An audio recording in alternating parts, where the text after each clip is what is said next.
Hi everyone, Marla Miller from marlamiller.com, presenting our 37th Quick Query Critique, and this one from downtown Los Angeles, where I am staying for a few days. And so if you hear any noises, it's a city going by, but I'm hoping that it won't interfere with us too much. Okay, this is a query letter that was sent, I think, kind of a while ago. He had to remind me that he sent it, and thanks to all of you who do give me heads up.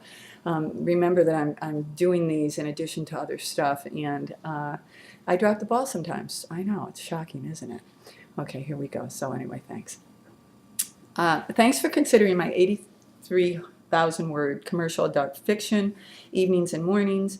And then in parentheses, he says, I justify each submission with something personal or a reference as to why my manuscript fits the agency's web-based preferences. Life includes mistakes and sins. To federal judge Jordan Carpenter, his wife's abortion at the age of 42 is neither. To Diane, agreeing to have it is the indelible stain on her life. Another pregnancy, supposedly impossible, follows in 3 months, producing their second son, a child with Down syndrome. 17 years of marriage end, but not in the usual way. Little about the Carpenters as usual. Jordan, a huge man, has amassed a fortune on a class action lawyer, a career he loathes. He escapes to his image of respectability by writing enormous checks, not all of them legal. He also tomcats with permission, women his wife referred to as his evenings.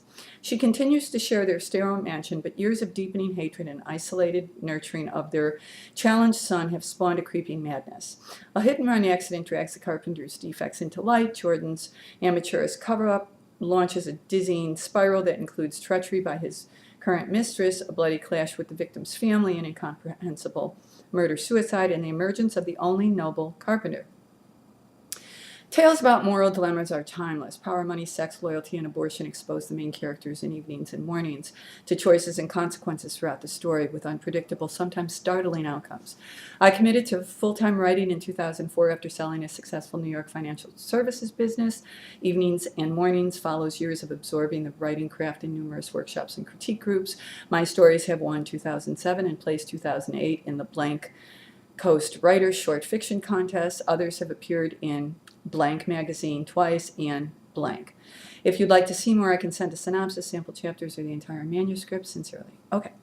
What do I think of this? Well, I think that there's a bit of a time sequence confusion that I'm not sure. It sounds to me like they had this baby and that story then proceeds from there. But then we hear that it was 17 years ago, and so I think that the author should look at the second paragraph because it's a bit confusing in terms of his sequence of then and now. So take a look at that.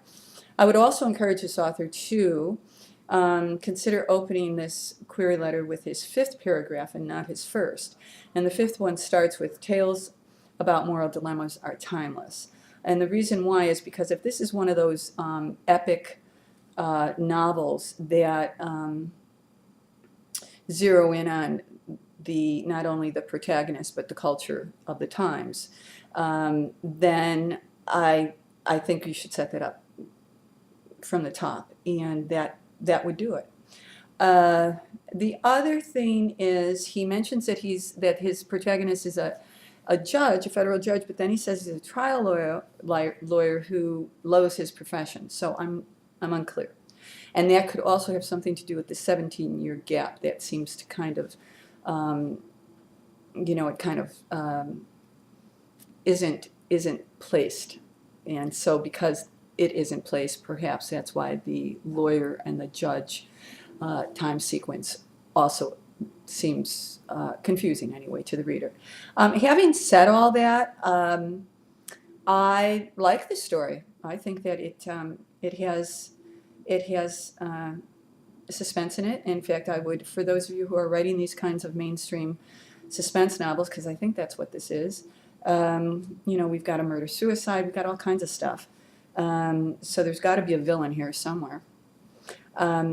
But for those of you who are writing it, this author does a pretty nice job in his third, fourth, and fifth paragraph of ratcheting up the tension, and that's what you should do in a query letter.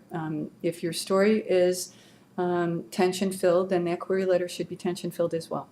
Okay, that's all I'm going to say about this. I would encourage this writer to, again, open it a bit differently so we can set this whole big old scene that where all this debauchery and good stuff is going to happen.